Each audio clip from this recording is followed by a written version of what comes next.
A dim, amber glow lit the cold room. Tom opened his eyes cautiously. Shivering, he tried to hug himself, his brown eyes straining to make sense of the dark surroundings. Goosebumps dotted his arms as the chill grazed his bare skin. A static crackle, the only sound, emanated from the long, barely glowing ceiling light. He coughed as the cool yet heavy atmosphere burrowed down his dry throat and into his lungs. The resulting trail of breath snaked through the strange red mist that floated around the room, the two entwining together eerily. His 25-year-old limbs felt ancient, aching as he shifted his broad, athletic body backwards against the steel wall. He flinched, hissing through clenched teeth as the coldness took him by surprise.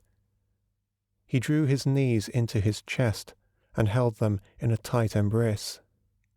"God, please help me," he cried, as memories suddenly came flooding back into his confused mind.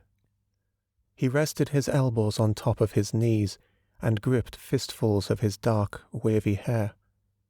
His grip tightened as the images of his beautiful wife, Connie, flashed through his shattered brain. He scrunched his eyelids in an attempt to banish the mental pictures, but the pain was too much. Suddenly, his head jerked up as he heard a noise, panic setting in. He looked around the room, his eyes frantically trying to focus through the bizarre mist. His manicured hands slipped on the greasy steel floor grating. He began to hyperventilate as his heart beat erratically, feeling as though it would burst through his grubby white V-neck t-shirt. He realized that he wasn't alone. Who's there?" The words rang across the room. He began to slide his crouching frame across the wall, seeking a sanctuary to ease his fragile state. The shuffling sounds continued, becoming gradually louder, forcing him to move faster. He was disorientated. His eyes shot in all directions, like ball bearings fired from a machine gun. Patting the wall gently, he quickly found a corner of the room.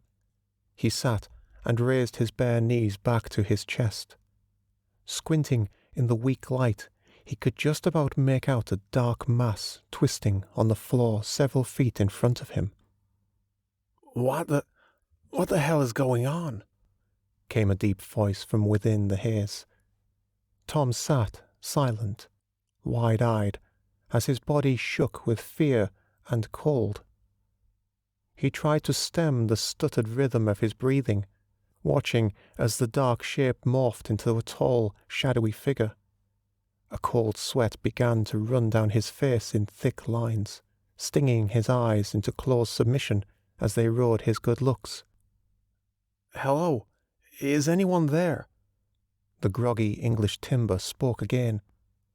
"Hello, can anyone hear me?" Tom's left knee slipped out from underneath his arm, jolting and scraping across the floor. He pulled it back in with speed, now trembling even more. He watched the figure freeze, silent, like a petrified animal sniffing the air for danger. "Hello, who's there?" called the voice. "Is someone there? My name is Mark Bennett. I'm a professor at Stanford University." The professor inched gingerly over towards where he had heard the noise. He, too, tried to focus his dark brown eyes within the solid metal walls, swatting his way through the mist. "I mean you no harm," he gently offered. Tom's fear reached fever pitch as the shadow loomed larger with each nearing step. "Help me, I don't know what's happening," he said aloud, as the dark mass edged through the haze, sending misty patterns curling away. He thrust his head between his knees, realizing that he was trapped either way.